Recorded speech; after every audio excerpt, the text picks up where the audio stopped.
And good morning. ছোটদের জানাই আমার ভালোবাসা, তার সাথে বড়দের জানাই আমার প্রণাম। আশা করছি তোমরা সবাই খুব ভালো আছো, যে যেখানে আছো ঈশ্বরের কৃপায় আমরাও ভালো আছি। তো আমার নতুন আরও একটি ব্লগে তোমাদের সবাইকে জানাই ওয়েলকাম।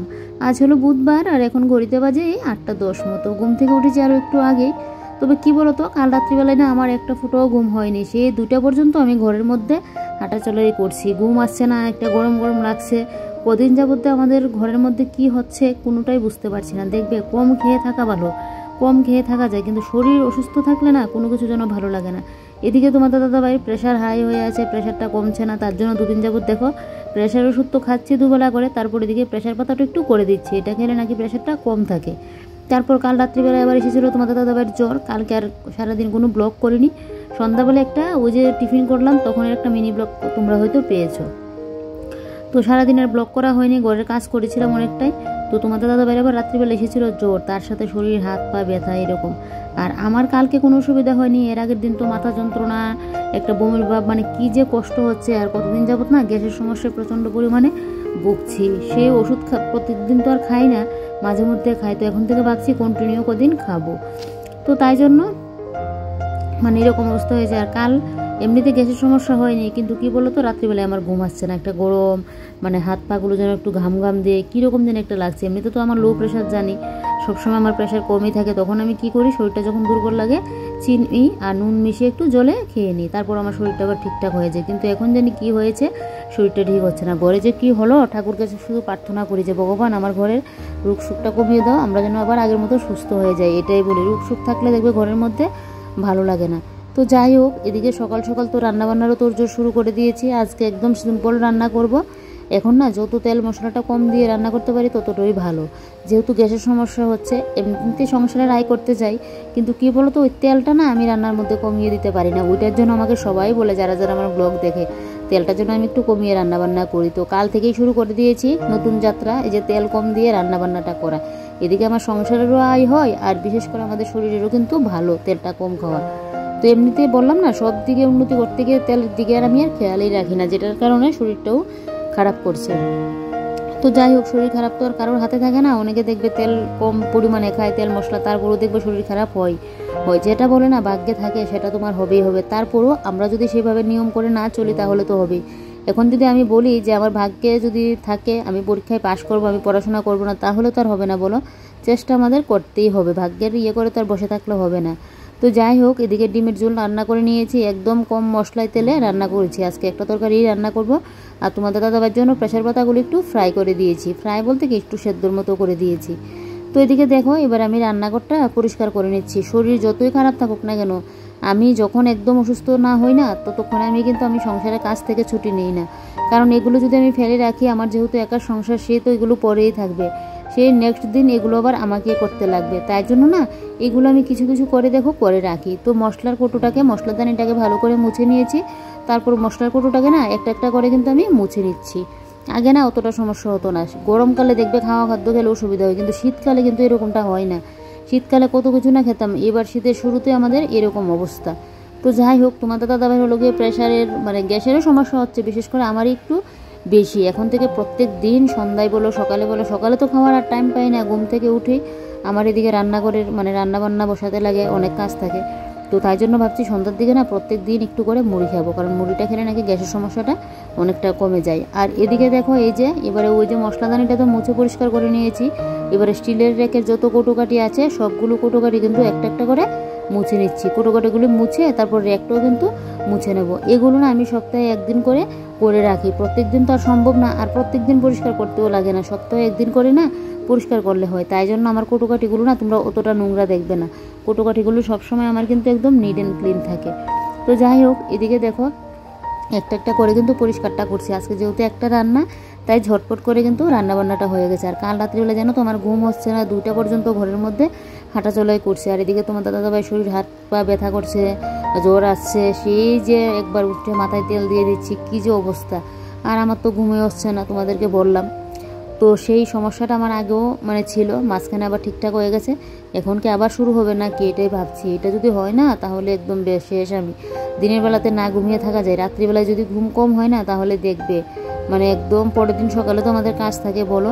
তো সেই তো সকাল সকাল উঠতেও লাগে। তো আজকে যখন আমি ঘুম থেকে উঠছি না, উঠার একদমই ইচ্ছে হচ্ছে না, মানে শরীর দিচ্ছে না, এরকম শরীরও দিচ্ছে না, চোখগুলো দিয়ে যেন তাকে মানে তাকাতে পারছি না, মনে হচ্ছে আর একটু ঘুমিয়ে থাকি।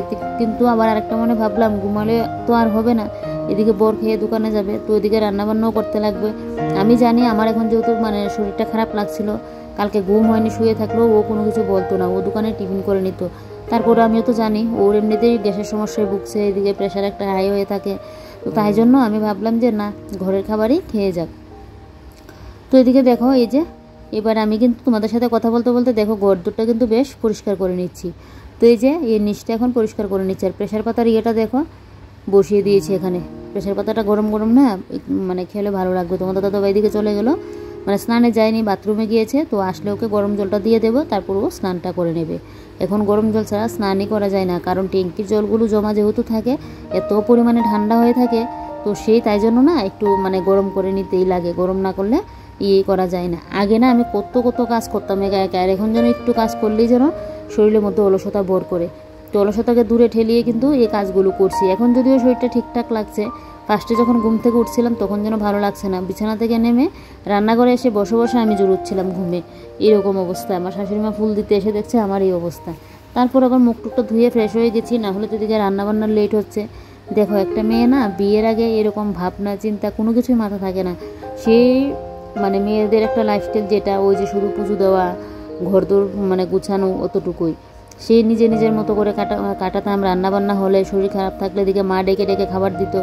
আর এখন দেখো বিয়ের পর আসলে না মেয়েদের জীবনটা যে পুরো বদলে যায়। সে শরীর খারাপ থাকলেও বর ভালো হলে কি হবে, এই যে বর কিছু বলবে না, তারপরে ওই যে মাথায় একটা কাজ করে বর না খেয়ে যাবে কিনা, তো সেই টেনশনে দেখো ঘুম থেকে উঠতেই কিন্তু লাগে, যতই শরীর খারাপটা থাকুক না কেন। সেই বলে না বিয়ের পর যেন মেয়েদের জীবনটাই পুরো চেঞ্জ হয়ে যায়।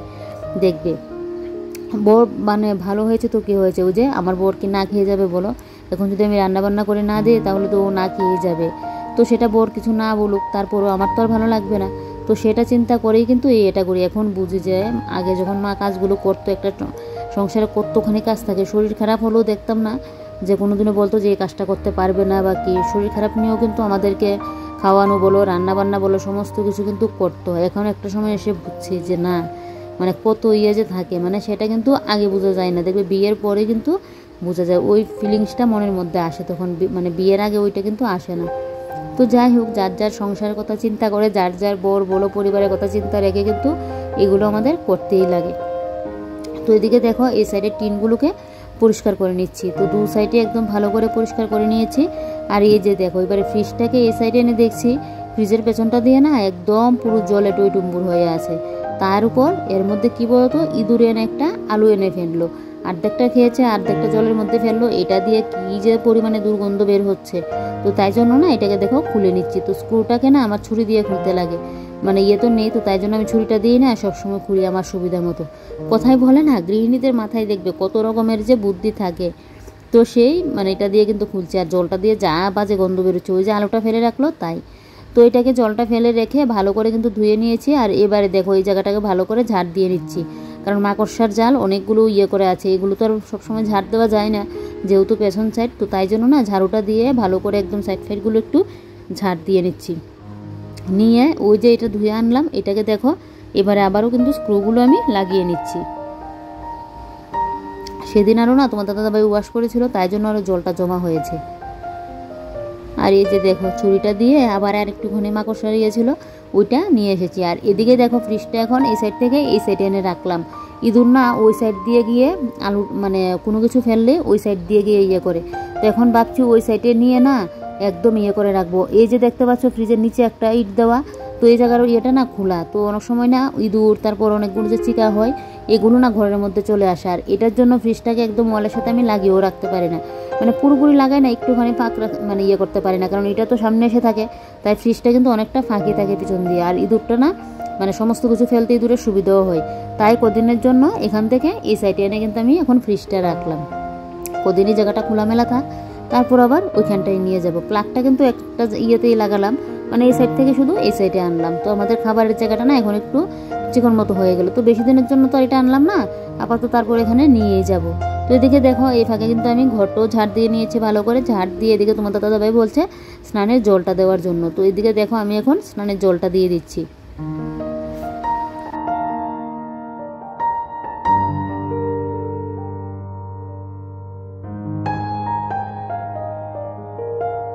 তো দাদাভাই স্নান করে আসুক, এই ফাঁকে চলো আমি এবারে রান্নাঘরটা একটু পরিষ্কার করে নিই। রান্নাঘর পরিষ্কার বলতে কি, আগে তো একটুখানি করেই নিয়েছি রান্না বসিয়ে, এবারে যেহেতু রান্নাবান্না শেষ তাই দেখো জানলাটা পরিষ্কার করে নিচ্ছি। আর এই কাজগুলো করতে করতে আমার জন্য পুরো গরম লেগে গেছে, তাই হাউসকোটটা খুলেও নিয়েছি। এই হাউসকোটটা না খুব ভালো, বেশ গরম জানো তো। আরেকটা যে আমার ওই যে টুপি দেওয়া মানে একটা হাউসকোট, ওইটা আবার বেশি যখন কনকনে ঠান্ডা পড়ে মাঝখানে পড়েছিল, কিন্তু এই কনকনে ঠান্ডা। তো আমি অতগুলো হাউসকোট আর নামাইনি, এমনিতে নিচে আমার নামানো দুইটা আছে, একটা তো গত 2 বছর ধরে পড়ছি, এটা নষ্ট হয়ে গেছে, তারপর এটা নিয়ে আসলো। তারপরও মাঝে মধ্যে না মায়া তোর কাটাতে পারি না, ওইটাও কিন্তু আমি পড়ি। আমার জিনিস নষ্ট না হলে না মানে সহজে মানে ছাড়তে ইচ্ছে হয় না, তাই জন্য আমি এগুলো ফেলি না। তারপর এদিকে দেখো এই সুইচবোর্ডটা মুছে নিচ্ছি, আর এদিকে হাতাগুন্তি রাখার ইয়েটাও কিন্তু আমি মুছে নিয়েছি। তো দেখো এদিকে তো আমার মোছা হয়ে গেছে। তো এবারে ওই যে প্লাস্টিকের র্যাকের কোটোগুলো না অনেক দিন হয়ে গেছে মোছা হয়নি। বললাম না কিছু কিছু কাজ আমি কিন্তু সপ্তাহে 1 দিন করে করি। ওই যে মশলাদানিগুলো পরিষ্কার করা, স্টিলের র্যাকের কোটোগুলো পরিষ্কার করা, তারপর এই র্যাকটা পরিষ্কার করা, এগুলো আমি সপ্তাহে না 1 দিন করে করি। তাহলে দেখবে তোমার অনেক দিন কিন্তু চলে যায়, মানে সপ্তাহে 1 দিন করে করলেই হয়, বা 2 সপ্তাহে 1 দিন করলে কিন্তু হয়ে যায়। তাহলে কোটোকাটিগুলো একদম পরিষ্কার থাকে। এইভাবে থাকলে কি হবে, কোটোকাটির উপরে তো গিয়ে ধুলোবালি পড়ে। তো তাই জন্য সপ্তাহে করে 1 দিন করে যদি পরিষ্কার করে রাখা যায় না, সব সময় দেখবে একদম চকচকে থাকে। আর তোমাদের দাদাভাই ঘরের ডাস্টবিন, এই যে এটা, তারপর বাথরুমে একটা ইয়ে ছিল, সমস্ত ডাস্টবিনগুলো পরিষ্কার করে দিয়েছে। আজকে আমার বাথরুমটা পরিষ্কার করতে লাগবে। তোমাদের দাদাভাই করতো, তো যেহেতু ও এখন দোকানে যাবে মঙ্গলবার হলে, তো ওই বাথরুমটা করতো। বাথরুম, তারপর এখানে যে স্টিলের আমাদের মুখ ধোয়ার বেসিন, ওগুলো ও পরিষ্কার করে। মাঝে মধ্যে গিয়ে আমি করি তখন। আজকে আমারই বাথরুমটা পরিষ্কার করতে হবে। তোমাদের দাদাভাই স্নানে গিয়ে বলছে এখন তো আমার সময় নেই, তুমি একটু বাথরুমটা পরিষ্কার করে নিও। তো ভাবলাম কি যে না, একদম স্নানে যখন যাব তখন গিয়ে বাথরুমটা পরিষ্কার করে নেব। আর এত পরিমাণে পিছলা হয়ে থাকে না, তাই জন্য। আর কি সেজন্য হয় বলো তো, আমাদের উঠানের সামনের জায়গাটা তো বালি, আর যেহেতু জুতো পরে যায় অনেক সময় না, আমি জুতো নিয়ে একদম বাথরুমে চলে যাই, তাই জন্য আরও বালিটা বেশি হয়েছে। তারপর গিয়ে তোমার মানে এত পরিমাণে জল জমে পিছলা হয়ে থাকে, তো এই জায়গাটাকে ভালো করে না একটু মুছে পরিষ্কার করে দিতে লাগবে, না হলে আমি বাথরুমে একদম পরে গিয়ে আমার ইয়ে হবে। আর এই যে দেখো এবারে আমি মানে 3টা তাক কিন্তু আমার পরিষ্কার করা হয়ে গেছে, নিচটাও হয়ে গেছে। এবারে শুধু কোটোকাটি, এগুলো একটু কোটোকাটি না, মানে এখানে 2-3টা কাপ আছে, আর আমার এদিকে মশলাপাতিগুলো আছে, গুঁড়ো মশলা। তো এগুলো রেখে দিলেই বেশ আমার র্যাকটা বলতে পারো পরিষ্কার করা হয়ে গেছে। তারপর এদিকে কিন্তু খাওয়া দাওয়া করে নিয়েছি। তোমাদের দাদাভাই খাওয়া দাওয়া করে দোকানে চলে গেল, আমি আজকে ওর সাথেই খাওয়া দাওয়া করলাম। তারপর খাওয়া দাওয়া কমপ্লিট করে কিছুটা সময় বসলাম, এসে এই যে দেখো এবারে পাপোশটাকে একটু পরিষ্কার করে নিচ্ছি কাটা ব্রাশটা দিয়ে। ভিজিয়ে আর রাখলাম না, একটুখানি জল দিয়ে ভিজানোই ছিল, সার্ফটা একটু দিয়ে দিলাম। আর তোমাদের দাদাভাইয়ের মোজাও 2টা নিয়ে আসলাম, মোজাটাও তোমার ময়লা হয়ে আছে, তো মোজাটাও আমি ধুয়ে দেবো। আর কি বলো তো, এই পাপোশটা ধুচ্ছি তার একটাই কারণ, আমার শাশুড়িমা সকালবেলায় ঠাকুরের জল দিতে আসলো। তো সপ্তাহের জলটা তো আমার শাশুড়িমাই দেয় সকালবেলায়, যেহেতু মা স্নানটা করে পুজো দিয়ে নিই, তো জলটা মাই তুলে দিই। তো সকালবেলায় যেহেতু জলটা তুলে দিতে আসলো, হাত থেকে না ওই যে জলের ছোট্ট একটা ক্যান মতো আমার আছে, তো এটা না হাত থেকে নাকি পড়ে যায়। তো আমি তখন ছিলাম বাথরুমে, আর পড়ে একদম ঠাকুরের জায়গাটাকে সামনে একদম জল পড়ে যাওয়া অবস্থা। তো তখন পাপোশটা দিয়ে আমার শাশুড়িমা মানে জলের উপরে পাপোশটা দিয়ে রেখেছিল, তো পাপোশটা তো পুরো ভিজে গিয়েছে। তো তাই জন্য আমি কি করলাম আবার, মানে এখন পাপোশটাকে ভালো করে ভাবলাম কি যে পুরো যখন ভিজলোই, এদিকে ময়লাও হয়ে আছে, তাই জন্য একদম সার্ফ দিয়ে একটু পরিষ্কার করে দিয়েছি। তারপর তো ঘরে এসে এই যে বিছানাটা তোমাদের দাদাভাই সকালবেলায় তুলেছিল, বিছানাটাকে ঝাড় দিয়ে নিচ্ছি। আর এদিকে দেখো এই যে ড্রেসিং টেবিলটাকেও পরিষ্কার করে নিচ্ছি। কি জানো তো বন্ধুরা, শীতের সকালে না কিভাবে যে বেলা গড়িয়ে যায় বুঝতে পারি না। বর বউতে মিলে যদি সংসারের কাজগুলো একটু ভাগ করে নেওয়া যায়, তাহলে দেখবে অনেকটা কাজই কিন্তু এগোনো থাকে। এই যে বিছানাটা এখন যদি এসে আমি গুছাতাম, এখানে আমার একটু সময় লাগতো। তো দেখো এদিকে বর কিন্তু আমার এই বিছানাটা একটু গুছিয়ে দিয়েছে, এটাকে কিন্তু কোনো খারাপ না। অনেকে তো আবার এগুলো বলবে যে দেখো বর কাজ করে দিয়েছে, না গো, এরকমটা কিন্তু ভাগ্যের ব্যাপার। দেখবে সব মেয়ের বর কিন্তু এরকমটা করে না, এটা কিন্তু একটা মেয়ের বলতে পারো ভাগ্যের ব্যাপার। অনেকে মানে যে কাজগুলো করতে পারলেও কিন্তু করে দেই না। তো যাই হোক, প্রত্যেক দিন তো আর করে না, মাঝে মধ্যে কিন্তু করে দিই। তো সেটাই, একটা মেয়ের দেখবে যখন সে অসুস্থ থাকে, বর যদি ওকে রান্না করে খাওয়ায়, তারপর যদি মানে ঘর দূর গুছানো, কি বিছানাটা গুছিয়ে দেয়, অত কাজ তো আর পুরুষ মানুষ পারবে না। যতটুকুই করে যদি করে দেই না, তাহলে বুঝবে ভাগ্য করে বর পেয়েছো। এরকম করলে কাজ করে দিলে যে ভালো, এটা কিন্তু না। মাঝে মধ্যে যে করে ওইটাই কিন্তু অনেকটা বেশি, অনেকে তো একদম করতেই চায় না। তো যাই হোক, এটা যার যার ব্যাপার, যার যার ইয়ে। তো এদিকে দেখো ফুলদানিটাও ভালো করে একদম মুছে পরিষ্কার করে নিয়েছি। আর এদিকে আমার আগের যে ভাঙা স্ট্যান্ডটা, ওইটাও ভালো করে একদম আমি মুছে নিয়েছি। নিয়ে এবারে ঘরটা ঝাড় দিয়ে নিচ্ছি। আর ছোটো টেবিলটা এখানে রাখাতে খুব সুবিধাই হয়েছে, ওই যে জুতোগুলো ওখানে রেখে দিতে পারি। আগে তো না হলে খাটের নিচে রাখতে লাগতো। তারপর কি করতাম বলো তো, যখন আবার ঘর ঝাড় দিতাম, তখন আবার এগুলোকে আমার সরিয়ে তারপর ঝাড় দিতে লাগতো।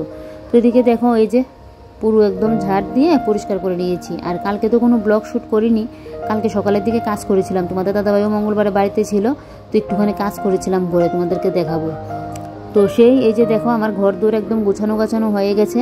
তো এদিকে শীতের সকালে দেখো একদম রান্না বান্না ঘর দৌড় গুছানো সমস্ত কাজই কিন্তু আমার কমপ্লিট। আর এই যে দেখো কালকে এই সাইডের টিনগুলো না পরিষ্কার করেছি, একদম সিলিংয়ের নিচ থেকে এই সাইড পুরো আর এই সাইডের অর্ধেক করা হয়েছে, আর এই সাইডটা যে দেখতে পাচ্ছ এই জায়গাটা করা হয়নি। তো এটা আবার ভাবছি সামনে মঙ্গলবার দিনকে গিয়ে পরিষ্কার করবো। তো দেখো এই টিনগুলো কিন্তু অনেকটাই পরিষ্কার হয়েছে, না হলে না কালো কালো একদম দাগ পড়েছিল। আর এদিকে 12টা বাজতে 5 মিনিট বাকি, তো দেখলেই তো 12টার মধ্যে একদম সমস্ত কাজ বাজ আমার কিন্তু কমপ্লিট। এবারে যাব বাথরুমটা পরিষ্কার করতে, কিন্তু আজকের ব্লগটা এখানেই শেষ করে দেবো, না হলে না ব্লগটা অনেকটা লং হয়ে যাবে। তো চলো তোমরা সবাই ভালো থেকো, সুস্থ থেকো।